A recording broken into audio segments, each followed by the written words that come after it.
Liquor in state of Bihar. एक बार कुछ लोग अपनी गाड़ी में झारखंड से पटना की तरफ जा रहे थे।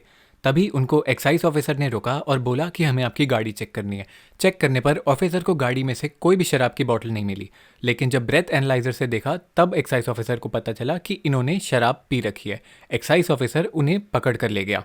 ये केस है Satvinder Singh Saluja versus state of Bihar का। ये केस 2016 में जुडिशियल मैजिस्ट्रेट से स्टार्ट हुआ और 2019 में सुप्रीम कोर्ट में इसकी सुनवाई हुई। ये पूरा केस डेफिनेशंस की वजह से ही इतना डिले हुआ है।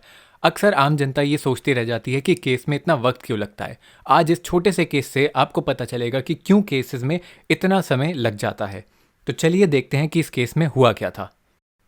इनसे मिलिए। ये हैं हमारे एपेलेंट मिस्टर सिंह और ये हैं लॉयर जो स्टेट ऑफ बिहार को रिप्रेजेंट कर रहे थे। एपेलेंट मिस्टर सिंह का कहना है कि मेरा case Bihar excise amendment act 2016 के तहत दर्ज हुआ है, जिसकी अमेंडमेंट अभी तक एप्लीकेबल नहीं थी। दूसरी बात, हम पब्लिक प्लेस में नहीं थे, हम अपनी प्राइवेट व्हीकल में थे। और आप चाहे तो एक्साइज ऑफिसर से पूछ सकते हैं, हमारी गाड़ी में कोई भी लिकर की बोतल बरामद नहीं हुई थी। ये सुन के लॉयर ने कहा, आपका case Bihar prohibition and excise act 2016 के अंदर भी आता है, जिसमें पब्लिक प्लेस को डिफाइन कर रखा है और उसकी डेफिनेशन में व्हीकल भी इंक्लूड होती है, चाहे वो पब्लिक हो या प्राइवेट हो। और दूसरी ओर आपने अल्कोहल कंज्यूम भी कर रखी थी, जो कि बिहार में स्ट्रिक्टली प्रोहिबिटेड है। सिंह ने कहा कि अगर पहले वाले की ही बात करी जाए तो बिहार एक्साइज एक्ट उस टाइम पे चल रही थी, अमेंडमेंट एक्ट इन्फोर्स नहीं हुई थी। और मैं दोबारा कह रहा हूँ कि हम प्राइवेट व्हीकल में थे, पब्लिक प्लेस में नहीं थे। तो लॉयर ने कहा, private vehicle is equal to public place, यानी आपकी प्राइवेट व्हीकल भी पब्लिक प्लेस की डेफिनेशन में आती है। इतना कंफ्यूजिंग होने के बाद आम जनता के दिमाग में सिर्फ एक ही सवाल आता है, अरे कहना क्या चाहते हो? मिस्टर सिंह ने कहा, रुको मैं आपको स्टार्टिंग से समझाता हूँ। जब हमें पकड़ा गया था, एक चार्जशीट फाइल हुई थी बिहार एक्साइज अमेंडमेंट एक्ट 2016 के तहत और कॉग्निजेंस डिक्लेयर कर दिया था। लॉयर ने कहा, अब मेरी बात भी सुन लो।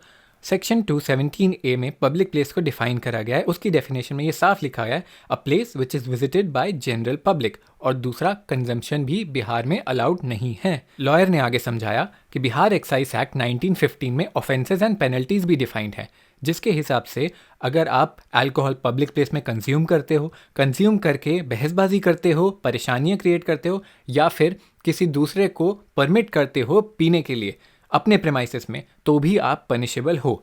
और Bihar prohibition and excise act में प्लेस एंड पब्लिक प्लेस को डिफाइन कर रखा है, जिसके हिसाब से place includes vehicle and conveyance also, और पब्लिक प्लेस में इंक्लूडेड है व्हीकल वेदर पब्लिक और प्राइवेट।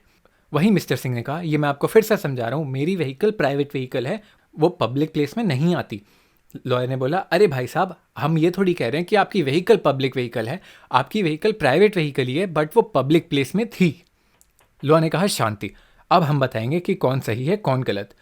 हमने नोटिस किया कि प्लेस की डेफिनेशन में स्पेसिफिकली व्हीकल को इंक्लूड करा हुआ है, बट पब्लिक प्लेस की डेफिनेशन में नहीं इंक्लूड करा हुआ।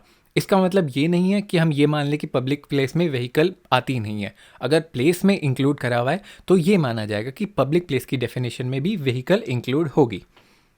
अब देखना यह है कि जहां पर इन्हें पकड़ा गया था वो आम जनता के लिए एक्सेसिबल था या नहीं था। तो चलिए एक्सेस की डेफिनेशन देखते हैं। एक्सेस की डेफिनेशन के हिसाब से जहां पर आम जनता पास कर सकती है या फिर वो पब्लिक रोड पे है, तो वो पब्लिक प्लेस में एक्सेसिबल हो जाएगी।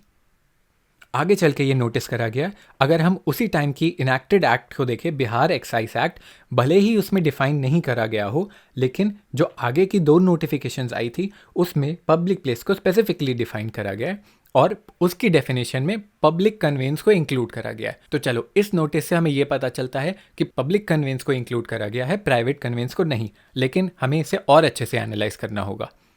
ये मैं आपको बता दूं कि जब भी इस तरह की सिचुएशन आती है, चाहे वो डबल टैक्स अवॉइडेंस ट्रीटीज़ में हो या फिर इंटरनल ट्रीटीज़ में हो, सबसे पहले ये देखा जाता है कि पार्टीज़ का उस टाइम पे इन ट्रीटीज़ को लाने का इंटेंशन क्या था। तो वही लॉ ने करा, ये देखा कि एक्साइज एक्ट उस टाइम पे एक्चुअल में क्या चाहती थी। जब ये केस चल रहा था तब तक अमेंडमेंट आ चुकी थी और उस अमेंडमेंट में स्पेसिफिकली डिफाइन कर रखा था कि अगर आपकी प्राइवेट व्हीकल भी है तो भी वो पब्लिक प्लेस में इंक्लूड होगी। तो यानी इससे पता चलता है कि भले ही ये पिछली एक्ट में ना हो, बट गवर्नमेंट का इंटेंशन था कि वो इसको इंक्लूड करे। उस वक्त ये रह गया, तभी अमेंडमेंट में इसको इंक्लूड कर दिया गया था।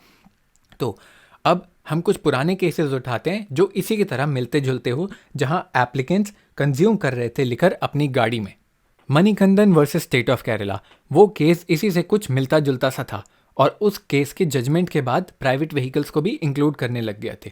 तो चलो, ये तो साबित होगा कि आपकी प्राइवेट व्हीकल पब्लिक रोड पे थी तो आप उस केस में ऑफेंडर हो। दूसरा, आप पूछ रहे हो कि क्या आपने वो कंज्यूम जो करी है अल्कोहल, उसमें आप ऑफेंडर हो या नहीं।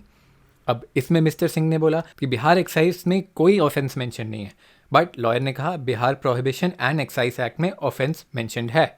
तो यहाँ पर मैं आपको इशू ये बताऊं, उस टाइम पे लॉ ये डिसाइड नहीं कर सकता था कि उन्होंने जो अल्कोहल कंज्यूम करी है वो बिहार के शहर में ही करी है या फिर कहीं और से करके आ रहे हैं।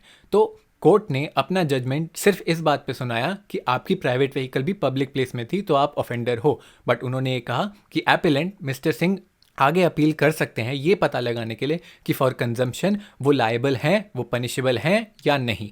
तो ये थी इस केस की कहानी, Satvinder Singh Saluja versus state of Bihar. अगर आपको ये वीडियो इन्फॉर्मेटिव लगी हो तो लाइक का बटन दबाना ना भूलें। Thank you for watching. अब मैं आपसे मिलूंगा अगले वीडियो में एक अगले केस के साथ।